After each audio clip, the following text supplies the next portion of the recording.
Quando você pensa em polícia para resolver segurança pública, o que geralmente as pessoas imaginam? Polícia para resolver segurança pública.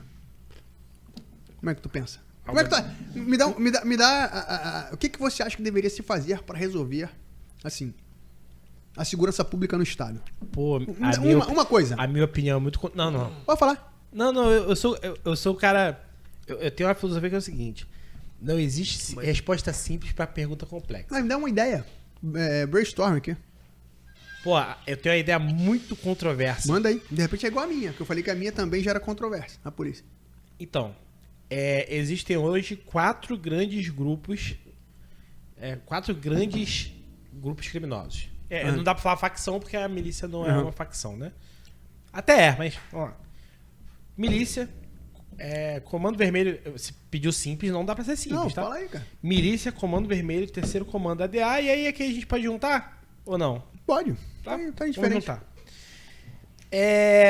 Esses aqui, extremamente ideológicos e violentos. Não, perdão, Comando Vermelho. Comando Vermelho, extremamente ideológico e violento. Uhum. Milícia, extremamente violenta e sequestradora do Estado de Direito. Uhum. Esses aqui, ditos por alguns amigos, né?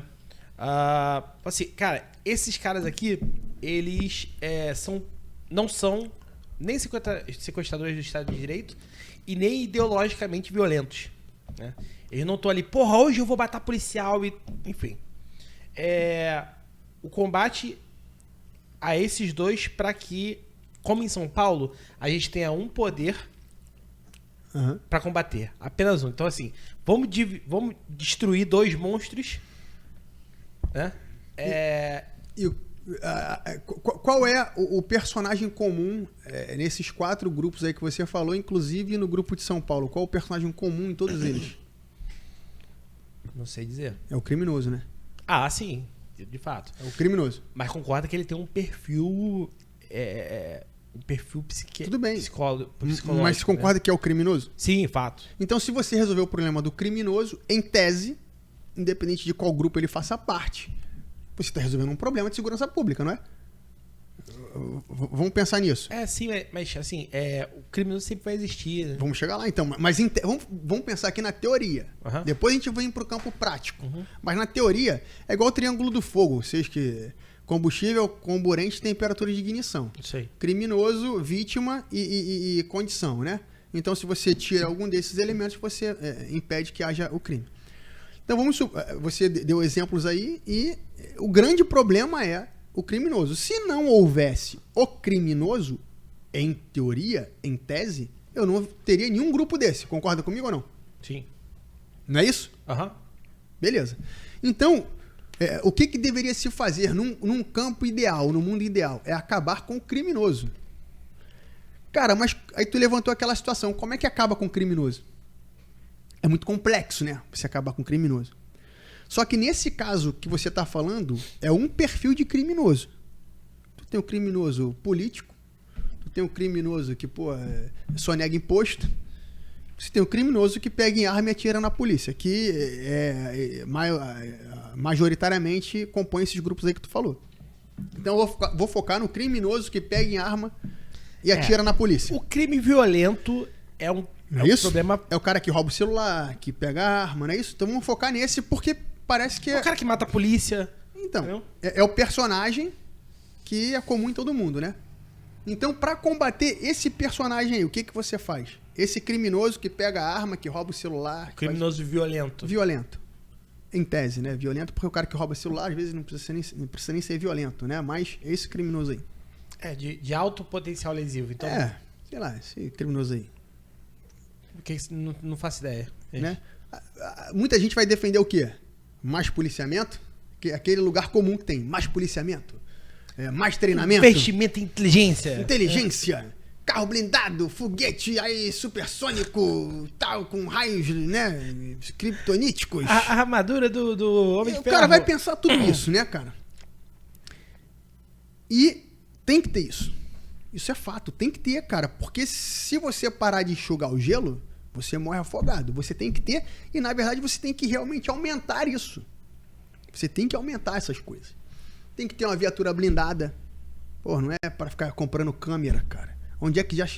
A polícia gastou uma verba absurda para botar câmera no polícia, alegando que aquilo ali serve para salvaguardar a liberdade dele, né, para apresentar provas num eventual, num possível processo. Cara, só que isso aí é que você falou de ferir aí questões, direitos e garantias constitucionais, isso é um tapa na cara da Constituição, né? Por quê? A polícia... qual é o bem jurídico de maior tutela na Constituição? É a vida. Você pega uma verba e ao invés de investir em algo que proteja a vida do policial, blindagem de viatura, tu vai proteger a liberdade dele, cara.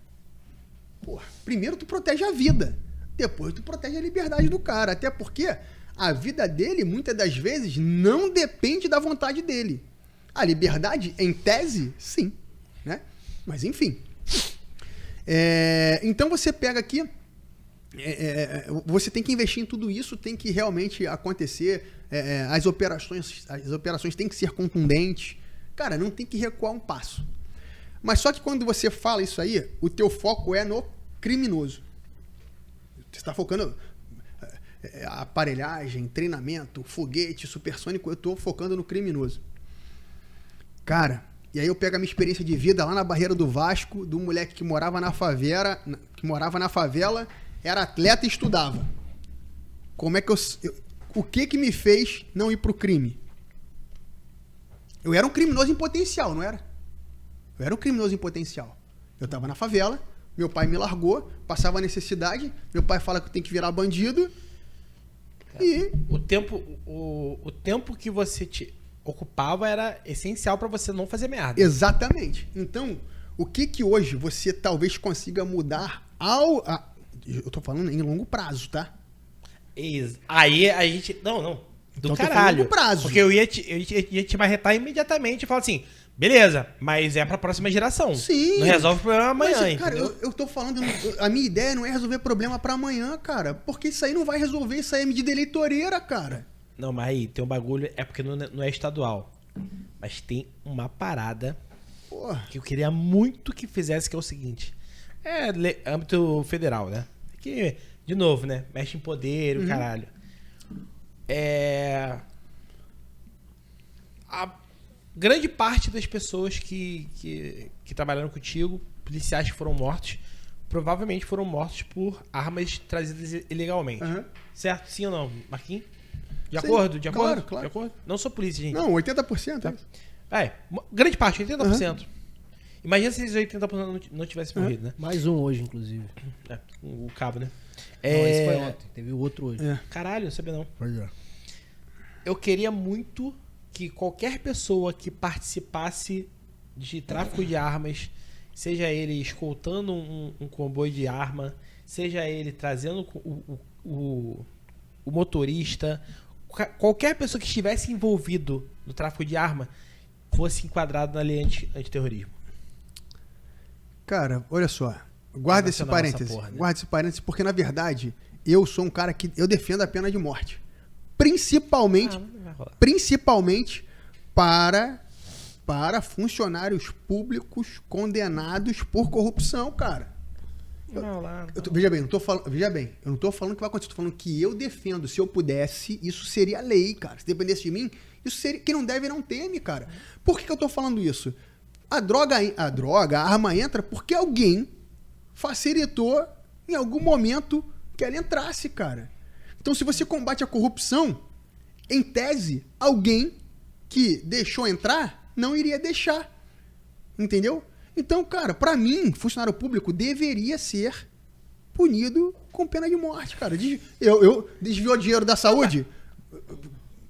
Sinto muito. Desviou dinheiro da educação? Eu vou muito, discordar cara. do senhor, porque eu acho que pra nossa realidade aqui nesse país, nós não temos um judiciário competente pra poder aplicar com justiça essas penas. Então, o que eu tô falando é o seguinte, eu tô falando no campo ideal. Não, No campo ideal, pra mim, se eu pudesse, é uma coisa que eu defendo, cara. Concorda comigo que o cara que, olha só, mas entra porque alguém deixa, qual cara. Qual é a definição de terrorista, né? O terrorista é o cara que ele usa de uma ideia absolutamente violenta pra causar o tal do distúrbio. Eu concordo, cara. Social, Esse camarada né? tem que ser. Concordo. E Não é pode ter sabido- progressão de regime, não pode ter nada, cara. Mas aí você volta naquela situação. Vai julgar? Quem Vai vai- legislar a favor?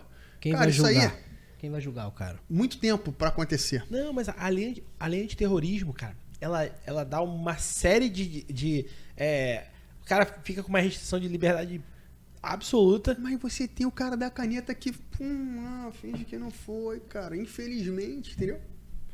Você tem a questão como é que fala sou um no direito? otimista. No direito, aquela questão do livre convencimento do juiz. Ele pode entender que, não, o cara não fez isso, entendeu? Então, cara, por exemplo, a quem interessa prisão de armas, apreensão de armas no estado. Por que quanto mais armas você apreende, mais alguém fica feliz? Porque mais alguém vai vender, pô.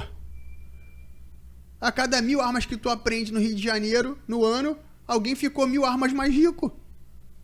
Porque não diminuiu, cara. Entendeu? Não resolveu o problema. Eu tava conversando ontem. Tem gente que torce pra gente aprender arma. Galera da nossa turma. Aí tava conversando com. Você tá tremendo, não, né? É frio, não? Não, não. Tranquilo. Tava conversando. Então, por que teve a maior apreensão de droga? Eu falei, cara, olha só, o viciado não deixa de usar droga porque a cocaína ficou. Em tese, né? Você tá tirando a oferta, Sim. o preço sobe. O viciado não vai deixar de usar droga porque vai, o cara. pino subiu R$2. Eu E o acho pino que- não sobe R$2, na verdade ele diminui Sim. a O quantidade. problema do Rio, na minha opinião, é fuzil, cara. Fuzil. Então, mas se você aprende o fuzil, alguém vai vender fuzil, cara. Não vai deixar de existir o fuzil. Entendeu? Eu acho que é possível tirar. Eu acho que é. Mas aí você esbarra naquela questão que ele falou, alguém lá deixa Porque entrar, durante o início do projeto PP, a gente conseguiu viver um pouquinho isso daí. cara. Não, olha só, o fuzil não deixou de entrar, o fuzil só ficou escondido. Pô, Beleza. mas eu acho do caralho. Beleza. Veja bem, só que olha só, o fuzil... Beleza. E aí o que aconteceu? Como você não tem projetos de Estado, você tem projetos de governo, o negócio desandou e voltou tudo, tá? Então, assim, o certo é acabar, impedir que o fuzil chegue. Esse que é o principal. Ou que, outra opção, que haja o operador do fuzil. Você tem duas opções, ou não chega o fuzil, ou não tem ninguém para assumir o fuzil, pô. Seria uma alternativa, né? Não tem ninguém para assumir o fuzil. Não tem. E aí, onde é que eu falo da questão de você mudar o foco do problema? O criminoso está aqui. Quantos morreram no Alemão ontem? 18. Você tem dúvidas? Que tem mais 18 para assumirem lá agora? Não, 18 considerando o policial, o cabo. 15. Bota 15. Morreram 15. Você tem dúvidas que vão ter 15 lá esperando na fila para poder assumir os 15 fuzis que ficaram para lá e tal? Não tem. Então, cara, mas por que o cara vai pro tráfico? A gente tem que se perguntar. Por que o cara vai pro tráfico? O que leva? É só escolha?